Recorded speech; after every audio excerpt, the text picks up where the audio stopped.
देश प्रदेश देख रहे हैं आप, मैं हूं आपके साथ आरजू साईं। धनतेरस के दिन प्रधानमंत्री के हाथों 4.5 लाख गरीबों को पीएम आवास दिलाने वाली मध्य प्रदेश सरकार प्रधानमंत्री आवास योजना के घोटाले में उलझ गई है। हाल ये है कि कई मृतकों के नामों पर ही घर स्वीकृत हो गए हैं। कई गरीबों को मकान नहीं मिला, लेकिन पैसे उनके खाते में आए और चले भी गए। घोटालेबाजों की हिमाकत देखिए कि प्रधानमंत्री का नाम जुड़ने के बावजूद घोटाला करने से वो नहीं चूके। जरा दिल थाम के बैठिएगा।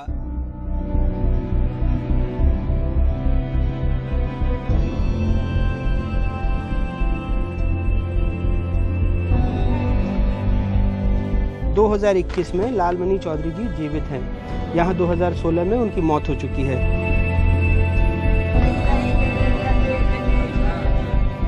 अपना पैसा देवा दे, अब तो बनवा ले हम घुस। बैठिए बैठिए। लूट लिया महाराज। प्रधानमंत्री आवास योजना के तहत गरीब को अपना पक्का घर देने का ये अभियान सिर्फ एक सरकारी योजना मात्र नहीं है। 4.5 लाख सपने कितने सुंदर होंगे, ये जानने हम भी सतना पहुंचे। जिले में 600 से ज्यादा ग्राम पंचायतें हैं। हमने सोचा इन सपनों की चर्चा की शुरुआत रहीकवारा गांव से करें। यहाँ भी इन घरों के बड़े पोस्टर लगे थे। तभी गांव में हमें सुंदी बाई मिली। उनसे जाना प्रधानमंत्री आवास की संपूर्णता को।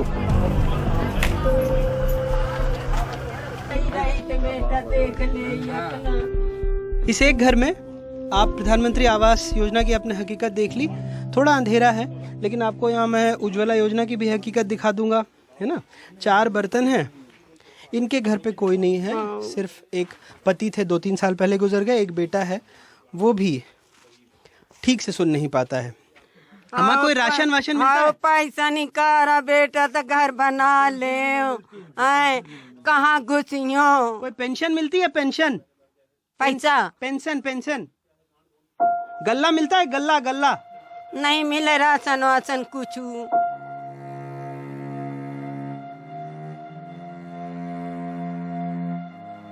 नहीं। अपना पैसा देवा दे, अब तो बनवा ले हम घुस। सुंदी बाई के घर की संपूर्णता आपने देख ली। बस 2 बंदी है और उसमें धान लगा। आगे गली में हम शिव कुमार चौधरी के साथ चल पड़े। वो धीरे धीरे चल रहे थे, दिव्यांग हैं। हमें पता लगा उनका घर भूतहा है। आप भी देखिए कैसे। जरा दिल थाम के बैठिएगा, क्योंकि मैं, मेरे कैमरा सहयोगी रिजवान खान और मेरे स्थानीय साथी ज्ञान शुक्ला भूतों के घर में प्रवेश करने वाले हैं। ये बात आपको हास्यास्पद लग रही होगी। देखिए कितनी खूबसूरत इसमें तस्वीरें हैं इनके घर के बनने की। ये पक्का घर, यहाँ पर काम हो रहा है। ये पक्का घर, ये छत डली है, छड़ें डली हुई हैं, है ना। और ये तस्वीरों में ही 2021 में लालमणि चौधरी जी जीवित हैं। यहाँ 2016 में उनकी मौत हो चुकी है। और इस पूरे घर की हालत देख लीजिए जो आप तस्वीरों में, जिसमें छड़, अच्छी सीढ़ियाँ, तमाम चीजें देख रहे थे। तो ये जो तस्वीरें खींची गई हैं वो किसने खींची? कोई आया था घर पे? आप इधर हमको कोई नहीं आया ना, कोई हम पता लगाए। इसलिए जब वो निकलवाए तब हमको पता लगा सर कि हमारा तो पैसा निकल गया। पिताजी गुजर गए हैं, अब पैसा हमारा निकाल लिए हैं। गांव के दूसरे छोर पर रहती हैं मुन्नी बाई गुप्ता। इनके पति भी गुजर गए। झोपड़ा गिर गया, बेटे के पास पक्का मकान है। इन्हें सिर्फ सरकारी कागज में स्वीकृति मिली, ना मकान मिला, ना पैसा। कुछ नहीं बना मेरा। कोई नहीं आया? किसी ने इस तरह की तस्वीर नहीं ली जो तस्वीर? नहीं ली, कोई नहीं लिया मेरे से। कोई नहीं लिया। और आपके नाम पर आवास स्वीकृत हो गया, पैसा भी चला गया। अब मैं क्या बताऊं कि चला गया, क्या किया क्या न किया, मैं क्या जानूं साहब। रहीकवारा बड़ा गांव है, हजारों की आबादी है। जहां से गुजरे लोगों ने उम्मीद के साथ हमें रोका। खुद दस्तावेज दिखाए। कोई दिव्यांग था, किसी के पति की मौत हो गई, कोई देख नहीं सकता था। सबने प्रधानमंत्री आवास की संपूर्णता की ढेरों कहानियां सुनाई। जरा सोचिए, जिस योजना के हर चरण की मॉनिटरिंग होती है, जिसमें प्रधानमंत्री का नाम जुड़ा है, जिस जिले में उन्होंने उद्घाटन किया, वो भी भ्रष्टाचार से अछूता नहीं रहा। रहीकवारा में हर शख्स इस भ्रष्टाचार की कहानी सुनाता है। कोई शौचालय, कोई घर, कोई राशन का सताया है। राशन नहीं बना मैं, और न हमारे तो 70 साल की डकरा होगी, हम होगा ना कोई पेंशन नहीं देना, राशन बना मैं। लेटरिंग अरे मिली रही तो तीसरे रोज पानी बरसो है, गिर गई। आपका घर बन गया? नहीं बना। नहीं बना अभी भी, और पैसे निकल गए सारे? निकल गया, 2021 में निकल गया। प्रशासन ने जांच कर पूर्व सरपंच बलवेंद्र सिंह, जो सतना बीजेपी के पूर्व अध्यक्ष सुरेंद्र सिंह के भाई हैं, और 2 छोटे अधिकारियों के खिलाफ मामला दर्ज कर लिया। गांव वाले कहते हैं सालों से ये खेल चल रहा था, लेकिन राजनीतिक रसूख में सब चुप थे। उनके जो भाई हैं वो बीजेपी के अध्यक्ष हैं, पूर्व अध्यक्ष जिले के, तो उनके कांटेक्ट हैं ऊपर यहाँ से और दिल्ली तक, तो सब अफसरों को दबा दिया, वहाँ से फोन किया ट्रांसफर कर देंगे, चुप रह गए। इधर पैसा भी मिल गया। गांव तरक्की पर है, नया पंचायत भवन बन गया, सो पुराने में कुरियर का दफ्तर खुल गया, कौन जाए देखने। बहरहाल सवालों के जवाब लेने हम कलेक्टर कार्यालय सतना पहुंचे, लेकिन कलेक्टर साहब मीटिंग में व्यस्त होने की बात कहने लगे। स्थानीय मीडिया को 7 सेकंड का उन्होंने बड़ा सा स्पष्टीकरण दिया था। एक रहकवारा का मामला आया था जहां आवास उसकी जांच कर रहे हैं, उसमें जो भी जिम्मेदार होगा उस पर कार्रवाई होगी। ग्रामीण विकास मंत्री मिले नहीं। वैसे सरकारी वेबसाइट कहती है नवीनतम आईटी उपकरणों और प्रौद्योगिकी का उपयोग कर घर की स्वीकृति और पूर्णता की सूक्ष्म निगरानी, मंत्री, सचिव, अतिरिक्त सचिव और संयुक्त सचिव द्वारा नियमित समीक्षा। तो क्या सिर्फ 3 लोग मिलकर फिलहाल 75 घर हड़प गए? क्या मंत्री जी, बड़े बाबुओं और बैंक कर्मचारियों की भूमिका भी तय होगी? और क्या जिला प्रशासन सरकार सवालों का जवाब देने की हिम्मत जुटा पाएगा? सतना से ज्ञान शुक्ला और रिजवान खान के साथ अनुराग द्वारी की रिपोर्ट, एनडीटीवी इंडिया। और चलिए बात कर लेते हैं अब गुजरात चुनाव की। तो तारीखों का ऐलान हो गया है और पार्टियां अपने अपने प्रचार में जुट गई हैं, लेकिन हादसे के 5 दिन बीत जाने के बाद आज भी मोरबी को इंसाफ का इंतजार है। हादसे में 135 लोगों की मौत हुई। बीते 4 दिनों से हादसे की जगह तलाशी अभियान चलाया जा रहा है, जो कल देर शाम बंद कर दिया गया। सेना समेत एनडीआरएफ और एसडीआरएफ की टीमें वापस लौट गई हैं। अब यहां बची है तो बस पीड़ित परिवारों की चीख पुकार, पर अब शासन प्रशासन भी इन्हें सुनने नहीं आ रहा। इस मामले में केस तो दर्ज हुआ, कड़ी धाराएं भी लगाई गई, हंगामे के बाद धाराएं जोड़ी भी गई, पर किसी भी बड़े आरोपी की अब तक गिरफ्तारी नहीं हो पाई। और रेवा कंपनी का मालिक अभी भी फरार है। हालांकि उसके कुछ सुराग जरूर मिले हैं, लेकिन गिरफ्तारी अब तक नहीं हो पाई। वहीं इस मामले में मोरबी के कलेक्टर अब भी हादसे की वजह के सवाल पर भागते नजर आते हैं।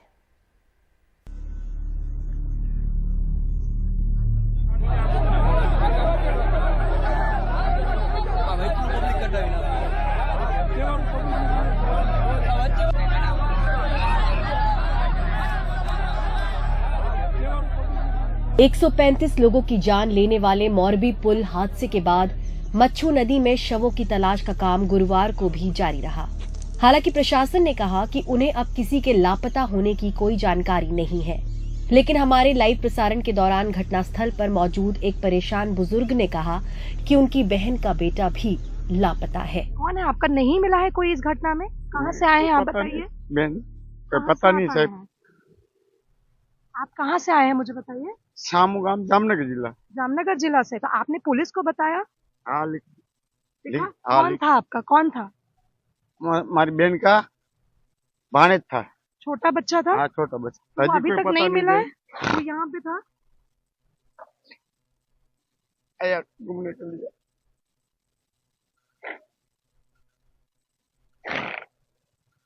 आप हिम्मत रखिए, आप हिम्मत रखिए। आपके घर से क्या कोई और भी किसी की कोई और भी मृत्यु किसी की हुई है? आपको पक्का पता है वो बच्चा यही था? हाँ, आया था। अजी पता नहीं है तो वही अकेला आया था? नहीं, साथ में था। किसके साथ में था? कुटुंब, हमारी बहन जी आया था। तो बहन कहाँ है आपकी? ये पता नहीं, ये पता चल गया है। ईद को तो जला दिया, उनको जला दिया, उनकी मृत्यु हो गई। तो बच्चा छोटा नहीं मिला? बच्चा नहीं मिला है। आपने पुलिस को बताई है ये बात? बता, लिखा दिया, लिख के दिया बहन। इसके बाद मौके पर मौजूद रिलीफ कमिश्नर ने जांच के लिए तुरंत उसका ब्यौरा लिया।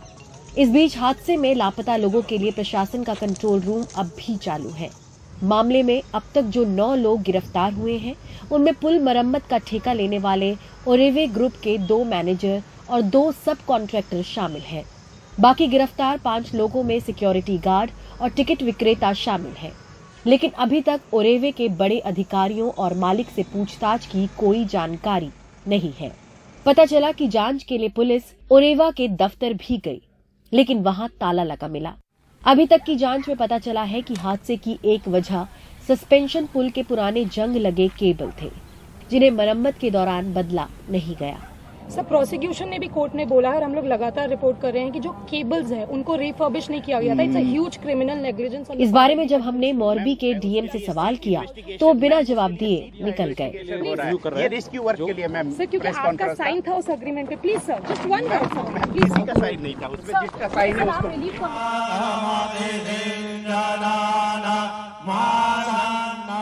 सस्पेंशन ब्रिज हादसे में 135 लोगों की मौत के बाद से मोरबी में मातम सा है।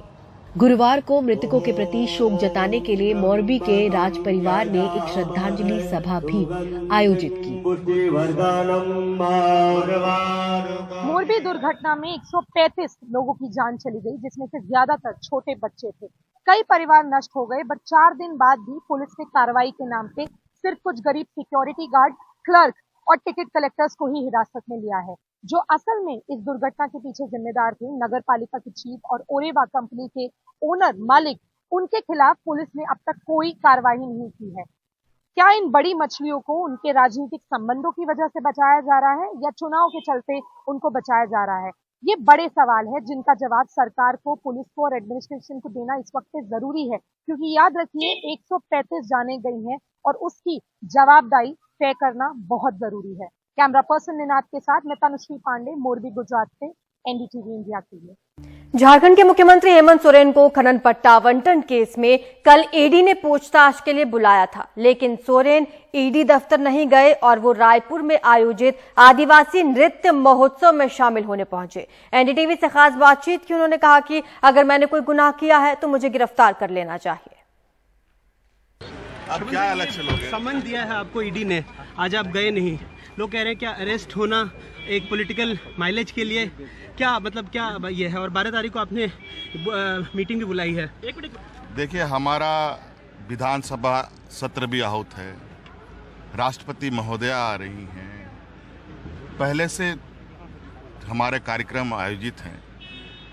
मैं तो कह रहा हूँ, अगर मैं इतना बड़ा गुनहगार हूँ, अगर इतना बड़ा क्राइम मैंने किया है, तो मुझे अरेस्ट कर लेना चाहिए। इस सम्मान देकर के आप संदेश क्या देना चाहते हैं? तो आपको लगता है कि बीजेपी इस्तेमाल कर रही है एजेंसियों का? ये किसी से छुपा है क्या? अभी एक्चुअली गुजरात में जो झूला टूटा है, जो 150-200 लोग मरे हैं, तो आज उन सब बातों को ध्यान भटकाने के लिए नए नए मुद्दे, कभी केजरीवाल जी, कभी सिसोदिया जी, कभी सोनिया गांधी जी, कभी राहुल गांधी जी, कभी सारे ऑपोजिशन लीडर्स को टारगेट कर रहे हैं। ये अब जो चीज पहले से सुनी जी, पहले से तो आपके लिए मौका बड़ा था, ये जो डांस फेस्टिवल है यहाँ पर ऐसे संबंध से ये मौका। अरे हम अपना काम करते रहेंगे, वो अपना काम। बहुत बहुत शुक्रिया। तो हेमंत सोरेन का साफ कहना था कि वो अपना काम करते रहेंगे और उन्होंने मंशा और उन्होंने कहा भी कि जो एजेंसियां हैं उसका विपक्ष अपने फायदे के लिए झारखंड में उसका इस्तेमाल किया जा रहा है। रायपुर से कैमरा पर्सन रिजवान खान के साथ अनुराग द्वारी, एनडीटीवी इंडिया। मुंबई पुलिस ने 48 घंटे के भीतर 1 साल की बच्ची की चोरी की वारदात सुलझा ली है। बच्ची को सुरक्षित छुड़ा लिया गया और उसे चुराने वाली 2 महिलाओं को गिरफ्तार भी किया गया, जो उसे मुंबई से तेलंगाना ले जा रही थी। मुंबई पुलिस की माने तो पिछले 1.5 महीने में वो अब तक 487 छोटे बच्चों की तलाश कर उनके परिवार से मिला चुकी है। पुलिस ने अपने इस अभियान को ऑपरेशन रीयूनाइट नाम दिया है। सांता क्रूज के फुटपाथ पर रहने वाली 23 साल की मुस्कान को यकीन ही नहीं था कि उस गरीब की कहीं सुनवाई होगी, लेकिन अब जब 48 घंटे के भीतर ही मुंबई पुलिस ने उसकी 1 साल की मासूम फातिमा को चोरों के चंगुल से छुड़ाकर वापस उसके हवाले किया, तो उसकी खुशी का ठिकाना नहीं रहा। उम्मीद तो नहीं थी, मगर मेरे को अभी भरोसा हो गया पुलिस वालों पे, यकीन हो गया पुलिस वालों को सरेंडर कर दी। मुंबई पुलिस आयुक्त विवेक फणसलकर ने खुद प्रेस कॉन्फ्रेंस लेकर अपने अधिकारियों और जवानों की सराहना की। पुलिस ने मामले में शरीफा शेख और सुजाता पासवान नाम की 2 महिलाओं को गिरफ्तार किया है। दोनों बच्ची को लेकर रेल से तेलंगाना जा रही थी। बच्ची जो है उसको बरामद किया, तो उठाई थी उस बच्ची को, उसको भी हिरासत में लिया। अभी 2 अक्यूज्ड हैं, एक शरीफा शेख और एक सुजाता पासवान। उनको हमने निष्पन्न किया है, आगे की तफ्तीश जारी है। पुलिस के मुताबिक 30 अक्टूबर की रात को फुटपाथ पर रहने वाली मुस्कान शेख की 1 साल की बच्ची चोरी चली गई। सांता क्रूज पुलिस स्टेशन में मामला दर्ज करने के साथ मुंबई क्राइम ब्रांच यूनिट 9 को भी जांच की जिम्मेदारी दी गई। क्राइम ब्रांच डीसीपी संग्राम सिंह निशानदार के नेतृत्व में यूनिट 9 ने 100 से ज्यादा सीसीटीवी खंगालकर आरोपी महिला का फोटो निकाला और फिर आसपास की बस्ती में उस फोटो की पहचान करनी शुरू की। तभी पता चला कि आरोपी महिला का नाम शरीफा शेख है और वो विलेपार्ले के नेहरू नगर में रहती है। पुलिस ने तुरंत उसकी जानकारी निकालकर लोकेशन ट्रेस की और फिर आरपीएफ की मदद से सोलापुर स्टेशन पर उसे दबोच लिया। पुलिस के मुताबिक प्राथमिक जांच में पता चला है कि बच्ची को भीख मांगने के लिए चुराया गया था। हालांकि इस गिरोह की तीसरी कड़ी की अभी तलाश है, जिस तक दोनों महिलाएं उस बच्ची को पहुंचाने वाली थी। मुंबई पुलिस ने एक सप्ताह में बच्चा चोरी की ये दूसरी वारदात को सुलझाया है। मुंबई पुलिस की माने तो पिछले 1.5 महीने में वो 487 बच्चों को उनके परिवार से मिला चुकी है। मुंबई पुलिस ने अपने इस अभियान को नाम दिया है ऑपरेशन रीयूनाइट। मुंबई से कैमरामैन धनेश के साथ सुनील सिंह, एनडीटीवी इंडिया।